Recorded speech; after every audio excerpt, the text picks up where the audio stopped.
शंभु शंभु शंभु शंभु शंभु शंभु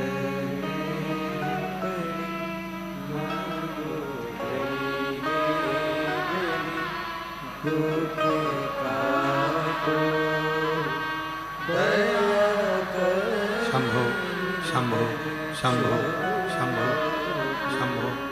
शंभु शंभु शंभु शंभु शंभु शंभु शरणे मांगो घड़ी रे दुख को दया करी दर्शन आपो शंभु शरणे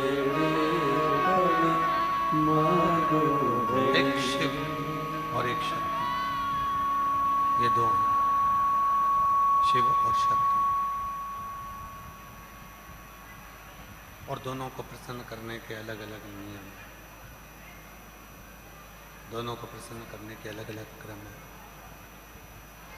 दोनों को प्रसन्न करने के लिए अलग अलग क्रम बनाए हैं।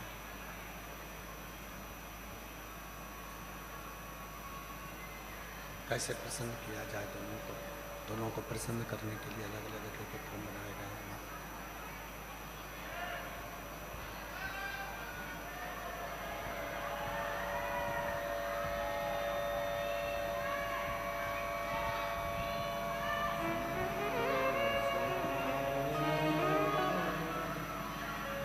अलग अलग क्रम शक्ति को भी और शिव को भी प्रसन्न करने के लिए बनाए।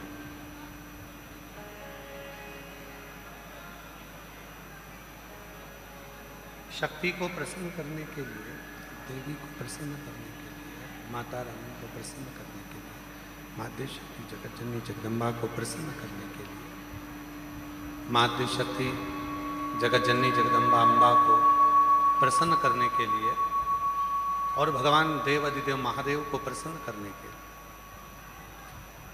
दोनों को प्रसन्न करने के लिए अलग अलग क्रम बनाए,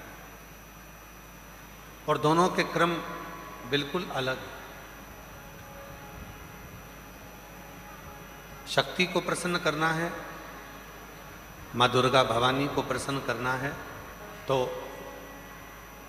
अग्नि के माध्यम से माँ आद्य शक्ति दुर्गा भवानी प्रसन्न हो जाती है, अग्नि के माध्यम से। इसलिए जब अष्टमी की तिथि होती है, नवमी तिथि होती है, सप्तमी तिथि होती है, अष्टमी तिथि होती है, नवमी तिथि होती है, ये सारी जो तिथियां होती हैं, इन सारी तिथियों में हम माता रानी को थोड़ी अग्नि जलाकर धूप छोड़ते। देवी को प्रसन्न करने के लिए अग्नि की जरूरत पड़ती है, और महादेव को प्रसन्न करने के लिए एक लोटे जल की जरूरत पड़ती है। अब मत छेड़िए, करबद्ध निवेदन है आप लोगों से, थोड़ा चल लेने दो।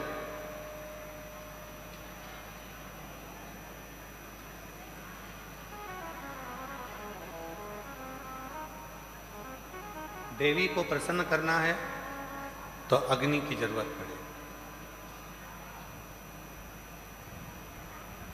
और मेरे महादेव को अगर प्रसन्न करना है तो एक लोटे जल की जरूरत है। अब कई लोग कहते हैं गुरुजी शिव और शक्ति दोनों को ही प्रसन्न करना है, और तुरंत कोई ऐसी जगह बता दो जहां पर शिव और शक्ति एक साथ प्रकट होकर प्रसन्न होकर हम पर करुणा करना प्रारंभ कर दें, तो वो स्थान कौन सा हो सकता है? तो शिव महापुराण में उमा संहिता में एक स्थान ऐसा बताया, बेलपत्र का वृक्ष, उस बेलपत्र के वृक्ष के नीचे जब जल चढ़ाकर हम दीपक प्रज्वलित करते हैं, लंबी बत्ती का, कौन सी बत्ती का? और रुई की जो लंबी बत्ती होती है उसको घी में डुबोकर हम दीपक प्रकट करते हैं। उस समय पर शिव और शक्ति दोनों ही प्रसन्न होकर हमें वर प्रदान करना प्रारंभ करते हैं। दोनों। अब दीप किसके लिए लगाया तुमने? शक्ति के लिए। जल किसके लिए चढ़ाया आपने? देवाधिदेव महादेव। दोनों को प्रसन्न कर। और देवी को जब कोई दीप लगता है, कुल देवी को, मां आद्य शक्ति जगतजननी जगदम्बा दुर्गा भवानी को, मां वीणा वादनी को, मां शारदा को, मां संतोषी को, मां लक्ष्मी को, मां जगतजननी दुर्गा भवानी को, कोई भी माता को यदि दीपक लगाया जाता है तो वो बत्ती गोल नहीं होती, वो फूल बत्ती का नहीं होता। मां आद्य शक्ति, मां जगतजननी दुर्गा भवानी को, लक्ष्मी को, शारदा भवानी को, मां वीणा वादनी को, मां पार्वती को, भगवान मां आद्य जगतजननी दुर्गा भवानी को अगर कोई दीप लगाया जाता है तो वो बत्ती हमेशा लंबी हो। लंबी बत्ती क्यों? गोल बत्ती क्यों नहीं? तो कहा जब हम मां आद्य शक्ति जगतजननी को लंबी बत्ती का दीपक लगाते हैं तो हमारा वंश बढ़ता चले जाता है, वो वंश घटता नहीं। वो वंश नहीं घटता, बढ़ता। इसलिए शिव और शक्ति, देवी को अगर प्रसन्न करना है तो अग्नि से होगा, और अगर महादेव को प्रसन्न करना है तो जल से। तो कोई ऐसा स्थान जहां पर ये दोनों हम क्रम करें और हमारे ऊपर शिव और शक्ति की करुणा बरसे, तो कहा वो है बेलपत्री का वृक्ष। पहले जल समर्पित करो, उसके बाद लंबी बत्ती का अगर एक दीपक भी हमने महीने भर में एक बार भी लगा दिया तो याद रखना शिव और शक्ति हमारे जीवन में इतनी तरक्की देना प्रारंभ करते हैं कि हमारे सारे मार्ग सुलभ होते चले। एक और मैंने तेरे ही भरोसे बाबा, तेरे ही भरोसे हवा बिच उड़ती जागी बाबा, डोर हथो छठी नाम कटी जागी भोले शंभू मैं तेरी पतंग, हवा विच उड़ती जागी बाबा, डोर हथो छठी नाम कटी जागी। शिव कथा कर रही। अनलासुर एक ऐसा असुर था जिसने शिव और शक्ति दोनों से ही वर प्राप्त किया। दोनों से वर मिल रहे, शिव से भी वर प्राप्त हो रहे हैं और शक्ति से भी वर प्राप्त हो रहे हैं। जब दोनों से ही वर प्राप्त हो गए, फिर अनलासुर ने विचार कर लिया कि अब तो मैं प्रबल हो गया, और उस प्रबलता में वो गलत कार्य करने लगा, श्रेष्ठ कार्य से वंचित हो गया। और शिव कथा क्या कहती है? पद मिले, प्रतिष्ठा मिले, धन मिले, वैभव मिले, सत्ता मिले, कुर्सी मिले तो प्रयास करना, उसका सदुपयोग करना, दुरुपयोग नहीं। सदुपयोग कर।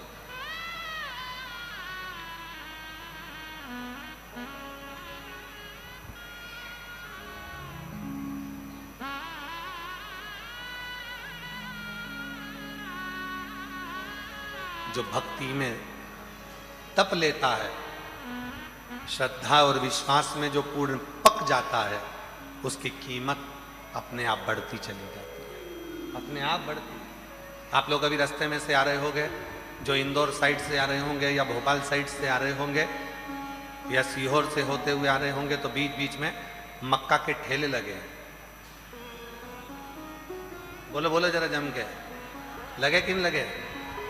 अब उनसे पूछो क्यों साहब, ये कच्ची मक्का है, ये भुट्टा, ये मक्का कितने की है?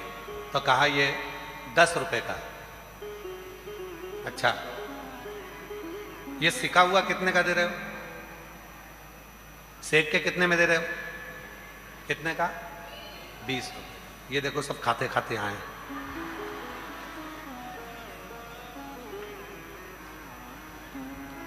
कच्चा भुट्टा, कच्ची मक्का, एक भुट्टा कितने का है?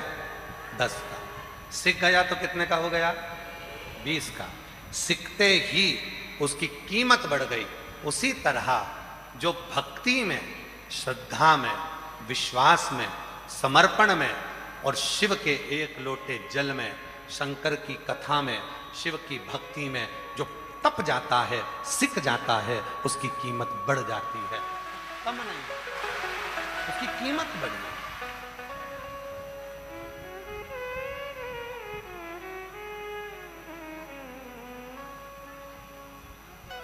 देख लिया संसार हमने, देख लिया सब मतलब तेरा हमने देख लिया।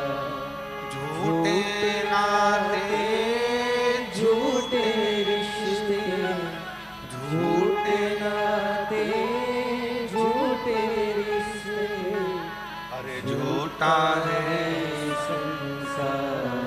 हमने देख लिया, सब मतलब हमने देख लिया। ये जितने संसार में मिलेंगे केवल आपका प्रयोग करने वाले मिले।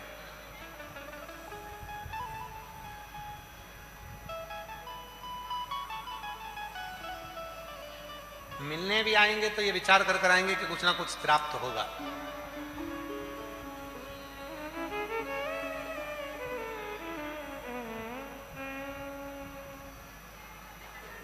पहले रक्षाबंधन का त्योहार आता था, लेन देन की कोई बात नहीं होती थी। बोलो सही है कि गलत है? पर आज के जमाने में ऐसा रक्षाबंधन का त्योहार लोगों ने कर दिया, बहन सोचती है कि मैंने अगर 2000 रुपए का सामान खरीदा है तो मैं भैया के घर जाऊं तो मुझे कम से कम 2000 का तो साड़ी दे। और भाई राखी बंधवाते समय ये विचार करता है कि मैं 500 का नोट अगर अपनी बहन को दे रहा हूं तो कम से कम 500 का मिठाई का डब्बा तो लाए।